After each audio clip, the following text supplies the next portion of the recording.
Good morning, everybody. Welcome back. I'm uploading this video probably a little bit later than that 8:30 load time where all the content is shown, just because I have to reformat it from last semester's video, and that's okay.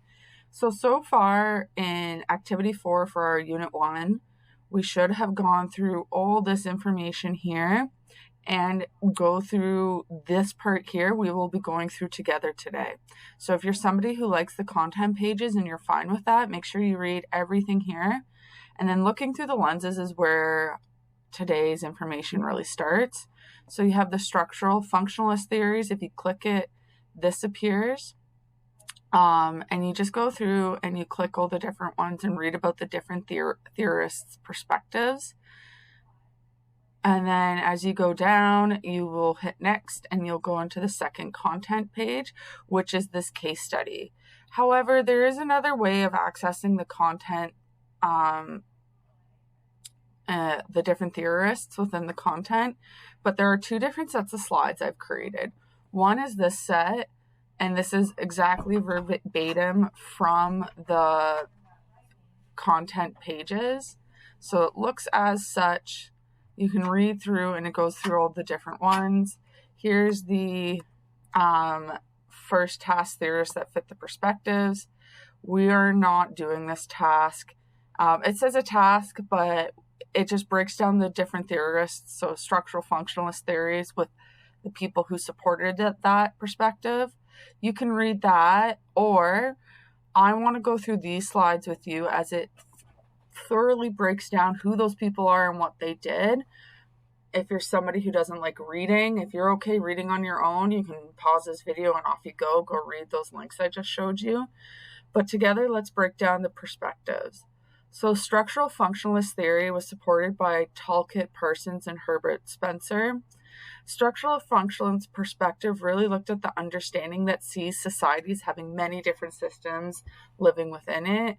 So these are people as individuals, institutions such as schools and banks, or groups. An example really that supports this perspective is ethnocultural groups for social life and ancestral need to survive, work to build communities that provide its members with necessary items to ensure the needs of groups are fulfilled. So they work together to promote the respect shared spaces in the group. So an example of this would be like the Italian society. Parsons had two main points of focus: individuals' understanding of how they fit into society so that it functions at its best, and how individuals' motivations to reach personal goals in a society and structure. So he really focused on the individual's experiences and their endeavors, as well as the responsibilities individuals have towards their roles in a stable society. So how someone acts when being sick. Spencer focused on the understanding society as interdependent, so two or more things dependent on each other. So family, for example, is dependent on work is dependent on government dependent on church. So looking at the idea that bones, muscles, and organs do individual jobs. So this is looking at the structures of society, but together the body, bones, muscle, and organs make sure the body, being the society, works as a whole. And he also has a wicked beard. Conflict theory. Some of you will recognize our conflict theorists probably from history class or civics and careers. Conflict theory emphasized areas such as social concerns, political concerns, or material concerns within a social group, but it believed that our world had continuous struggle between competing groups. It means it looks at the power struggle and differentials between two groups. So an example of this is Indigenous people in Canada, how they've been oppressed, and the Canadian government being the dominant group. So the government created a divided casual political, social, and economic and cultural upheaval in the Indigenous groups.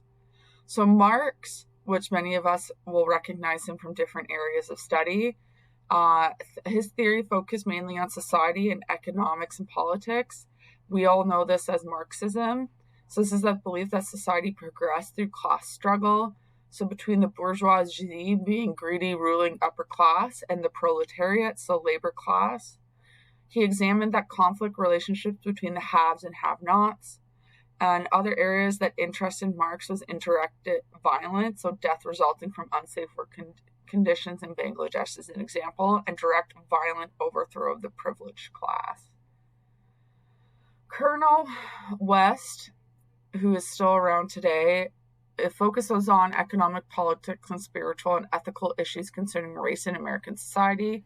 His one concept is primarily obstacle to positive race relations in the U.S. is the feeling of nihilism, which is a sense of worthlessness amongst people of color. He understands that the race and racisms are ingrained part of the history of America, prompting realization that racism cannot be eliminated without first acknowledging that in America, race matters. To understand culture, we need to examine the rights and freedoms of its minorities and the conflicts they experience with the privilege. It also helps to acknowledge that amongst the majority of disadvantaged Americans are in fact racialized people. Moving on to symbolic interactionism. So looking at how society is by addressing the meanings people put into objects, gesture, words, events, and behaviors. So looking at the image, it's kind of the whole idea of how we view ourselves. So how my mom and dad see me, how my girlfriend sees me, how my older brother sees me, how my ex-girlfriend sees me. So it's that whole idea of our subjective and conventionalized views. An example of this could be the rites of passage. So it's seen as, in your youth, you're going to consume alcohol, whereas in early adulthood, you are going to be able to vote for the first time. Mead focused on the understanding of human reality, truth through interaction and meaning we attach to those interactions. So the truth is the meaning we place on objects and interactions. We create our own personal truth. So, for example, smoking is inherently bad, but it's seen as a cool thing to do. Mead said perceptions of the buyer and the seller are what drives human economic interaction. So buyer realizing sellers value money over the good being purchased. Sellers realizing the buyers value the item they are purchasing more than the money. So think of Shrek. No one liked him because he was an ogre, based on the symbolism that people believed ogre were big, mean, and human eaters. George Herbert Blumer focused on the extending Mead's thinking. So people creating society by interacting with one another, all meaning attached to things, language used to explain meaning and other attachments. Blumer thought how culture works is found in how we interpret object symbols and human interactions. So, for example, a black hen in the UK is considered good luck, whereas in North America it's seen as bad luck. The whole if a black cat crosses your path. Or belching at the end of the meal in Hungary is okay, but if you belch at the end of the meal here in Canada, you would definitely be seen as rude or disrespectful. Cultural materialists is an anthropological theory. An anthropology is the study of human society's culture and their development. Cultural materialist perspectives looked at how environment, resources, and technologies and other material things influence cultural change. So an example of this is the increase of fast food chains in developing countries. Is this because of easier access to food will benefit locals? But people who use this perspective would argue it actually benefits those who invest in the fast food chains, as they will have an increase in their wealth. Raymond Williams, considered one of the earliest developers of critical and thinking analysis, focused on text as the evidence of cultural understanding. He looked at it by looking at four things. So historical context, theoretical method, political commitment, and textual analysis. He believed you could understand the dominant voice of a culture based on who is saying what, why, when, and how. Whereas Marvin Harris focused on taking a scientific approach to understanding culture. He was seen as Marxist-driven. However, he added that other influences such as infrastructure, structure, and superstructure determined cultures. Broken down there for you what those three things are. Cultural materialists are less likely to believe that culture evolves towards something inevitable. Rather, it evolves according to many variables that cannot be predicted and therefore must be studied scientifically. So, for example, men wearing ties is a badge worn by those above physical labor. Feminist theory, going to bell hooks and Simone de Beauvoir,